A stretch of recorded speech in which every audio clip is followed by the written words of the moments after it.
Here's another internet list that nobody asked for. Today I'm going to talk to you about my most memorable tile. From going into many kitchens and shooting bathrooms, there are a few that really stand out for me, and I'm going to share those with you. Number one, let's start with Natalie Chong.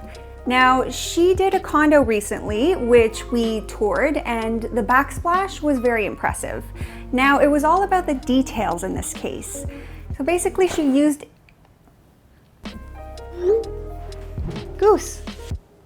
She used a groove Carrara marble in a diamond shape, also known as an equilateral, quadrilateral.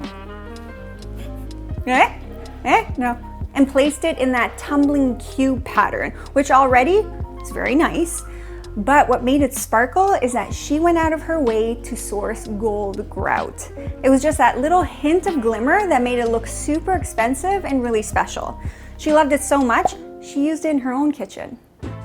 Number two, still talking about grout, Sally Armstrong used to work at House & Home magazine with us, and when she redid her kids' bathroom, she didn't want to spend too much money on tile, so she sourced a pink mosaic that was in the clearance section. And what she did to add the wow factor is she got pink grout. She actually got her guy to match the pink to the pink of the tile, so just that pink on pink made it over the top. Super fun for two little girls, and to this day, all I can remember is how fantastic and unicorn-like this bathroom was.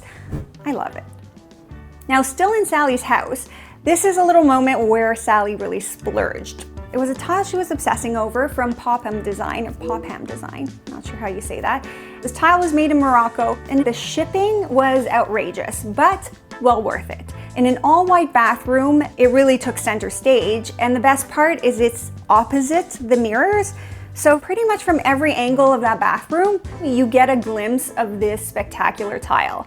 It's a concrete Moroccan tile with an outrageous pattern, but she picked a really classic color for her bathroom, a nice bright blue, and she's still so in love with it. It was a very good design choice. Very Instagrammable. Okay, designer Carly Nemeth for Carriage Lane Designs. It's that sort of merging of tile and wood in a very organic way, but I have to say, despite seeing it online a gazillion times, it was so spectacular in person. To see how beautifully the hex tiles kind of flowed into the wood floor was breathtaking. Although it's a bit more difficult for her contractor to put together than your average straight threshold, it was well worth it because it was a very long sight line of tile meeting floor.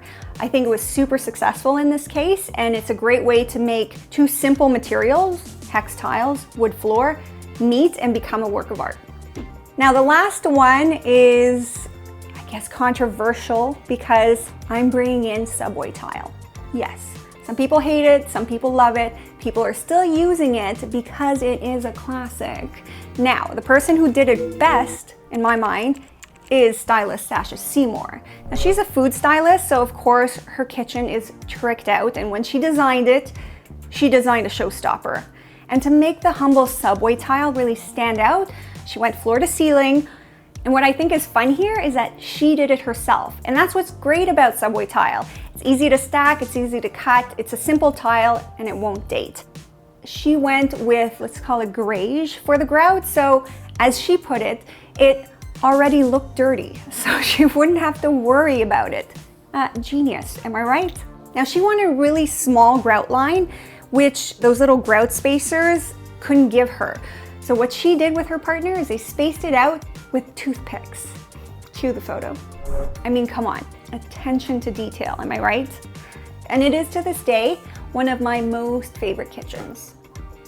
Is that it, Natalie? Yes, okay.